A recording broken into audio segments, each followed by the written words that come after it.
Welcome to the Team Engagement Podcast, where leaders of teams share their insights. Brought to you by Blue Sky Business Consulting. We discuss 5 questions in about 15 minutes.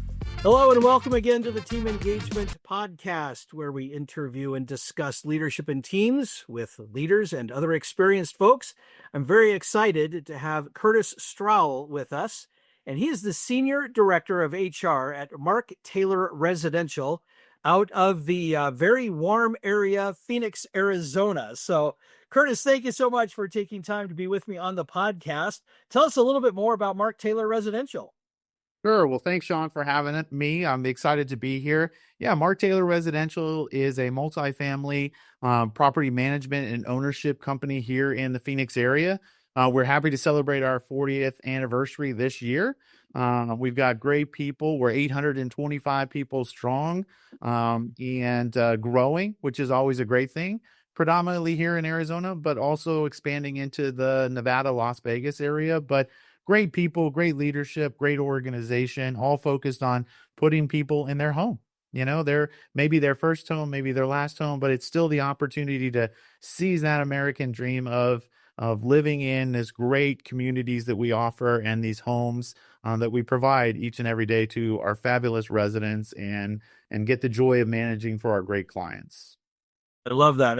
I can sense the enthusiasm that you have for the company and what you do. So I think that that's fantastic.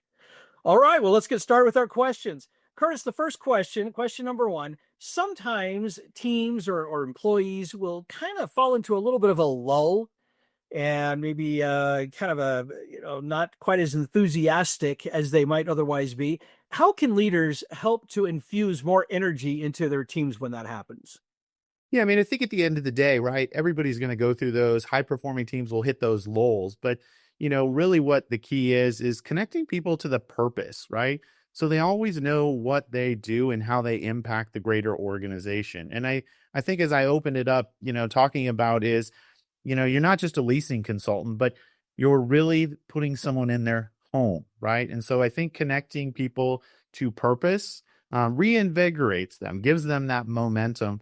But I think as leaders, you always have to connect with your employees. You have to stay in tune with them to understand, what are the challenges that they're going through, right? Because life comes into the workplace and you got to find a way to balance it. But I think the more you create those visions and you inspire a vision and you reward and recognize, you help those folks that may be in that lull get back up and get going, right? Because we all have that. But one of the things that I think that we like to do too is you got to introduce fun into work, right? You really have to do those things. And so a couple weeks ago, we celebrated what is called Community Team Appreciation Week, where we go out and the people in corporate go out and work at the communities.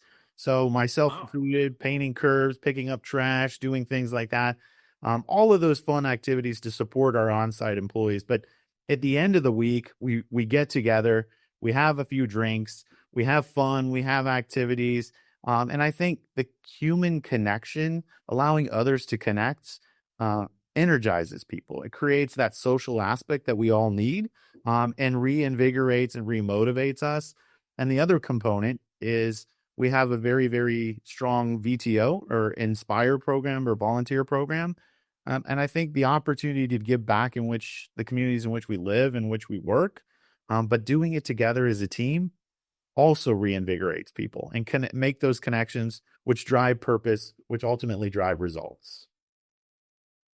You said a second ago, especially about that human, if I can remember correctly, the human interaction drives energy or boosts energy. And I love that concept that when we're together, whether even over a virtual setting that needs to happen sometimes, but a lot of times it can happen in person, and that does drive energy. I love that. Great concept. All right, question number 2. How do you infuse learning or promote learning in a company? Yeah, so I think that's a great thing. I mean, obviously, learning is key, right? We're always learning. We're always striving to grow, whether it be at work, whether it be at home. I think those things are fundamental. So one of the things that we're doing at Mark Taylor is creating the Mark Taylor Academy. So it's really an academy that we offer all this training internally, but also the ability to offer it to companies outside of Mark Taylor that maybe don't have a learning department. But, we are a multi-generational company, predominantly a lot of Gen Zs, maybe who are coming out of college, high school, want to work here, and they want to understand how to grow. So one of the things that we launched not long ago was learning pathways. So it's the courses that will help equip you for the next role that you want to achieve. So I want to be a manager. Here are the technical skills that I need, but here are the soft skills that I really need to be able to manage and inspire people. But always talking about it. We also dedicate 1 hour every Tuesday of every month for learning. So we make that commitment. And when you add up the amount of people that we have times an average hourly rate, it's a $1.5 million investment in an effort to get our folks to really grab on to learning. And to me, the best part of it is the more equipped I am at understanding how to best perform my job, then I drive the results that our residents expect, our clients expect, our employees expect, all of those things. But I think you have to keep talking about learning. You have to create pathways. And it's not just a classroom environment, is going and shadowing somebody. I'm now learning, reading a book, right? Getting on, watching podcasts, TED Talks, all of those type of things is a way to enhance who you are. But it's also about sharing your knowledge with folks. And I think a lot of times, we all say, hey, training is you go to a class and you took it, you're done. But it's how you apply it, how you Yes. implement it. That's the key factor. Yes. Because again, we can go anywhere and sit in a class, but if we don't do anything with it, it's not learning. It's, and those classes just live versus being applied. And that's where you see true growth come in. Oh, I love that.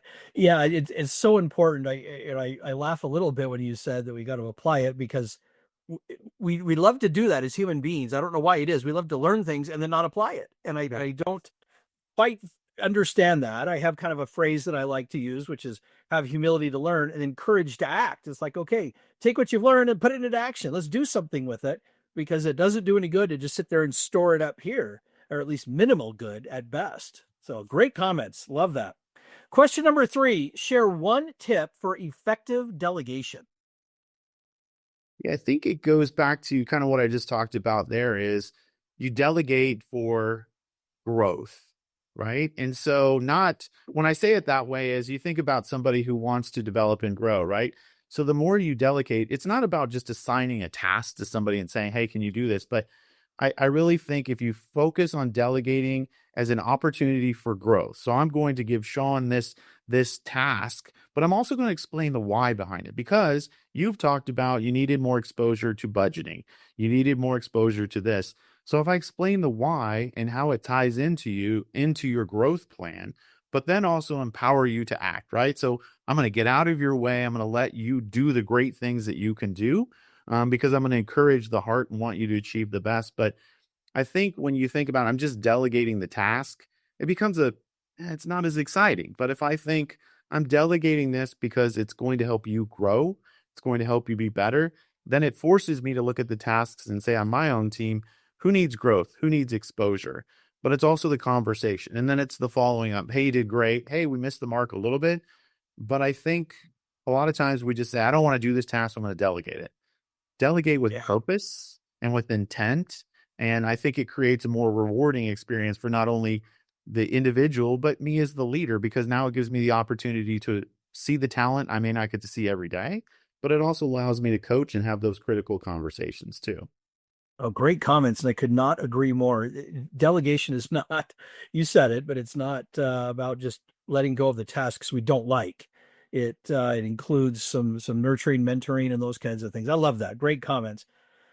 This next question that leads very well into this next question, and it also ties into some of your responses from question number 1. But how do you communicate your purpose and vision to your team or employees? Yeah, I think it starts on day one. So, typically organizations have, new employee orientation. We call it welcome home orientation, multifamily industry. And we're welcoming you home or welcome you, but it starts, right? Our mission and vision are on the walls inside there. It's connecting people to that greater purpose, talking about, hey, you're putting someone in your home. This is what we do. This is who we are as individuals. So you follow that up on day 1, all about the organization. Day 2 of your orientation is called brand immersion, where we teach you about the Mark Taylor brand. But it's also kind of reminding you, this is what we do and this is how we do it. Front and center of everything we do is our our people, right? It's the residents, those people that call those our communities home, is to make sure that we connect them and we understand that there are times they're going to get frustrated when the air conditioning goes out, but it's their home, right? And it's our job. Much like I see my job as the head of HR is, my job is to deliver the five-star experience to every employee. From hire to retire. And I'd also say alumni experience. Sometimes people leave and they come back, which is great, right? We all have to go test the water and see if it's greener out there. But if we deliver that five-star experience to our employees, they'll take care of the five-star experience to our residents, who then take care of that five-star experience to our clients. But you have to always talk about your vision. And so I use this example. When I worked for a distribution company, it's easy when you hire folks and you say, hey, you're going to be grabbing this piece of equipment and you're going to be putting it in a box. That's it, right? That's not it. And so we used to always try to connect to say that piece of equipment goes in a pacemaker that keeps someone alive. So connecting people to what it is you do, but you have to talk about it often. You have to share it. You have to let people know. And I go to conferences sometimes and I hear folks say, are people just, they don't connect to it. Well, it's our job to let them understand or teach them or share with them how their role impacts that greater purpose. And I think every role, when you look at who we are, impacts what you call your home, right? And the experience that you have. So when we come into, change a faucet, do we leave your house in a better condition than when we came in? Wipe our feet marks as we walk out. All of those type of things, because it creates that five-star experience that we're striving for. Love that. Great comments. And especially as you're talking about helping them to see their piece in the bigger picture and that connective tissue there to help them understand this isn't just a concept of this is our purpose and this is our why, but this is where you fit in and this is how you connect to that. I think that's so important. It's obvious that you do that very, very well in your company. So hats off to you for making that effort to do that. All right. Question number 5, our fun question for the day here. Tell us a favorite baseball memory that you've got. Yeah. So I'll, first of all, love baseball when it gets to the World Series time. As I told you, Sean, it's a very, very long season and it's hard to follow. And so I always like to share this story. So, my family born and raised here, pretty much everybody in Arizona. But when the kids were littler, we moved to Kentucky for an opportunity for my career. And my wife was gracious enough to put her career on hold and move us all there, which is great. But we came out of the dry heat of Arizona. So it was the hot summer. And I said, let's go to the Cincinnati Reds game, which is about an hour from where we lived in Kentucky. So you get in the car and you drive there. And I said, let's go sit there. I bought us tickets right off the third base line, a couple rows off the field. And it was our first summer there. Well, we hadn't experienced humidity yet. So, we bought the kids all their gear, red hats, red shirts, all this cool stuff.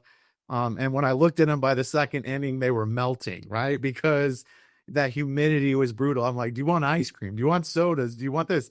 I probably spent $200 trying to keep the family hydrated and cool because we just weren't used to it. But when I think back to that experience, it was my family was gracious enough to make this move. We didn't know anybody in Kentucky, but I think it describes the family like, let's go, let's give it a shot. Let's go do this.